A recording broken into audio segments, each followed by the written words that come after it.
আল্লাহ যেটুকু হালাল করেছেন এর বাইরে যদি তুমি যাও তাহলে তুমি সীমা লঙ্ঘনকারী।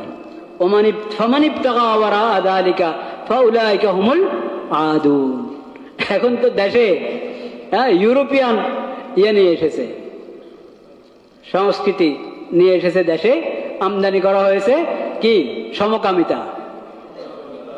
লূত আলাইহিসসালাম যে সম্প্রদায়ের নবী ছিলেন তাদের মধ্যে ছিল সমকামিতা, তাও পুরুষে পুরুষে। এটা হারাম কি হারাম না? আল্লাহ কত কঠিন শাস্তি দিয়েছেন তাদেরকে, কত রকমের শাস্তি দিয়েছেন তাদেরকে আল্লাহ তাআলা। এখন এই দেশে নিয়ে এসেছে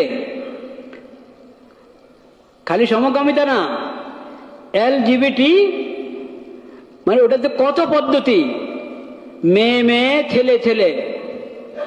হারাম কি হারাম না? কত বড় কবিরা গুনাহ, অনেক বড় কবিরা গুনাহ। আচ্ছা, তা না শুধু ছেলে, আল্লাহ বানিয়েছেন তাকে ছেলে, সে দাবি করে সে নাকি মেয়ে। আল্লাহ বানিয়েছেন মেয়ে, সে দাবি করে সে নাকি কি ছেলে। এরকম বানানো মন গড়া মেয়ে আসলে ছেলে, আরেক মেয়ের সাথে সম্পর্ক রাখবে, বলেন নাউযুবিল্লাহ। মন গড়া ছেলে আসলে মেয়ে, কার সাথে সম্পর্ক রাখবে? আরেক। বেশ, মানে সমকামিতার এখন নতুন নতুন প্রকার হয়ে গেছে, এই জন্য যে পুরুষ আর পুরুষ থাকে নাই, মেয়ে আর কি থাকে নাই, মেয়ে থাকে নাই। এটাতে আপনারা রাজি আছেন?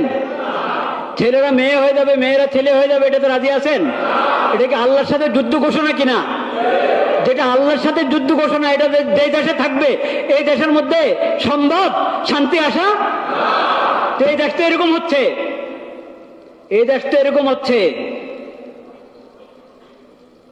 এই দেশে তো সব বৈধ করে দেওয়া হচ্ছে আইনি ভাবে, সংস্কারের নামে, আইন সংশোধনের নামে এরকম জিনিস দফায় দফায় ঢুকানো হচ্ছে, যেখানে ছেলে মেয়ে হবে, মেয়ে কি হবে অটোমেটিকলি।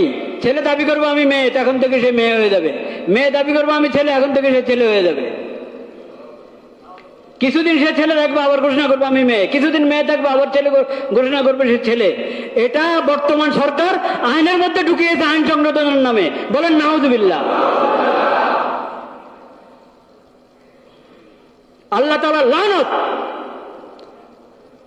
এই সমস্ত লোকদের উপর, যারা জুলাই বিপ্লবের ক্ষমতায় মসনদে বসে ইউরোপিয়ান সংস্কৃতি, যেটা ইসলামের পুরা বিরুদ্ধে, শুধু ইসলামের বিরুদ্ধে তা না, সামান্য মস্তিষ্ক বিবেক বুদ্ধি যারা আছে, বিবেক বুদ্ধি আপনার পরিপন্থী এবং মানুষের সাধারণ স্বাধীনতা পরিপন্থী, এই ধরনের কুফরি এবং বেহায়াপনা জিনিসকে এখানে আপনার আইনের নামে, সংশোধনের নামে, সংস্কারের নামে ঢুকাচ্ছে, এই দেশে ঢুকিয়েছে।